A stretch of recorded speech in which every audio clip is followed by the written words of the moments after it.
Donc Le Sang des Parangons, c'est mon dernier roman de fantasy, après une trentaine de romans dans le même genre. Donc cette fois, c'est un roman qui se passe en un seul volume. Et donc ça raconte l'histoire dans un monde médiéval fantastique, des derniers jours de ce monde précisément. Et sachant que, en fait, j'ai parlé de médiéval fantastique, mais c'est un monde où le fantastique justement est très dilué. Il est plutôt de l'ordre de la légende. Bon, on parle bien un petit peu de magie, etc., mais ça reste anecdotique. Et donc dans ce monde, les hommes sont vraiment livrés à eux-mêmes. Et il se trouve qu'ils sont confrontés à des catastrophes naturelles aussi si importantes, en fait, ils voient les derniers jours de leur monde arriver. Leur monde est en train de se disloquer, les royaumes, pardon, sont engouffrés dans des océans de lave, etc. Donc ils y cherchent des solutions à ça malgré tout, et ils se tournent vers leur divinité.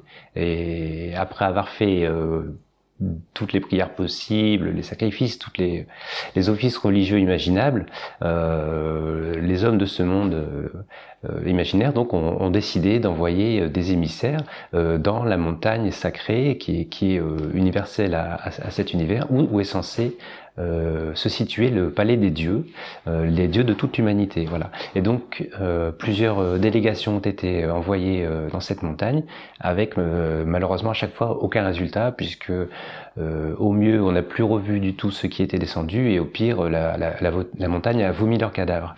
Et donc le sang des parangons, à l'instant où commence le récit, va raconter l'histoire de la dernière chance, la dernière tentative d'envoyer des émissaires sous cette montagne sacrée, avec cette fois le choix du reste de l'humanité de ne pas avoir envoyé une armée, mais d'avoir envoyé vraiment un émissaire par nation, en essayant de prendre à chaque fois la meilleure personne possible dans sa spécialité. Donc on a aussi bien des académiciens que des guerriers, des pisteurs, des montagnards.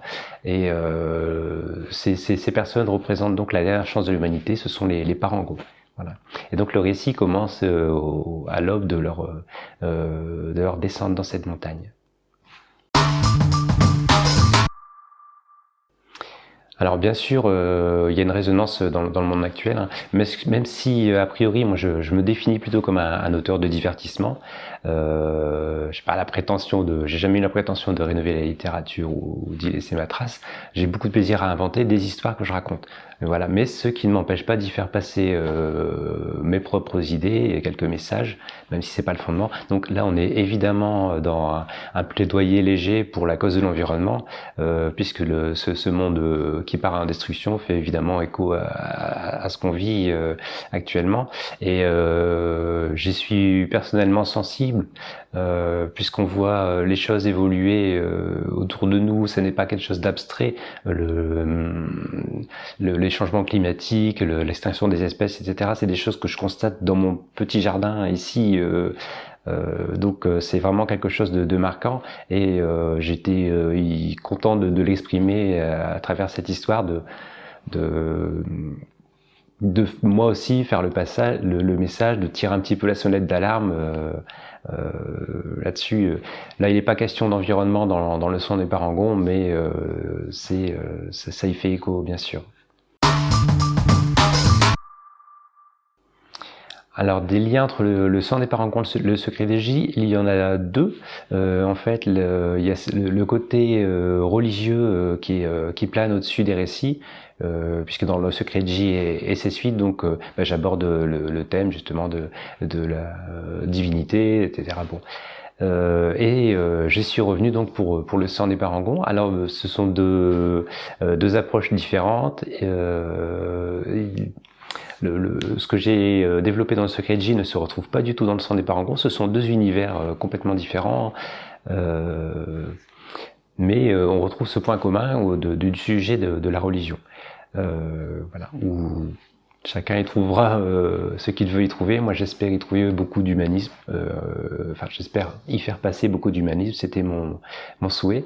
Et donc, le deuxième point commun, c'est un petit peu le démarrage de l'histoire, où en fait des sages émissaires pour le Sokaji, on disait que c'était des sages émissaires, sont réunis pour une mission dont ils ne connaissent rien.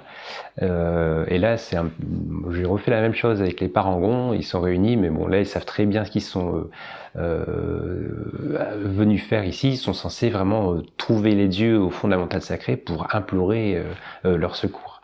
Et j'ai beaucoup aimé faire ce clin d'œil au démarrage du Secret de J, mais la ressemblance s'arrête là, puisque les récits sont très différents et ils sont pas liés.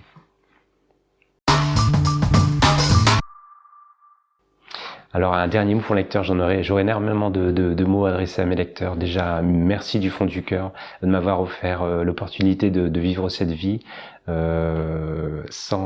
m'avez tout de suite suivi dès mes premiers romans, ce qui m'a permis d'en écrire d'autres, ce qui m'a permis de rencontrer mon épouse qui est devenue la mère de mes enfants, et de vivre ce quotidien depuis tant d'années.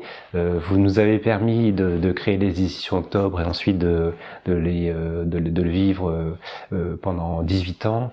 Et puis maintenant qu'on a décidé de tourner cette page éditoriale et de nous consacrer entièrement à la création, j'en suis ravi parce que je pourrais pas le faire si je n'escomptais pas retrouver tous les lecteurs qui m'ont suivi depuis tant d'années.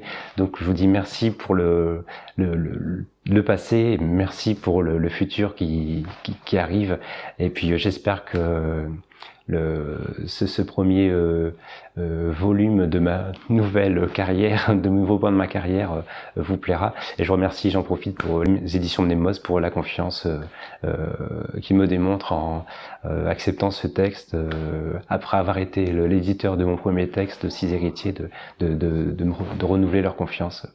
Voilà.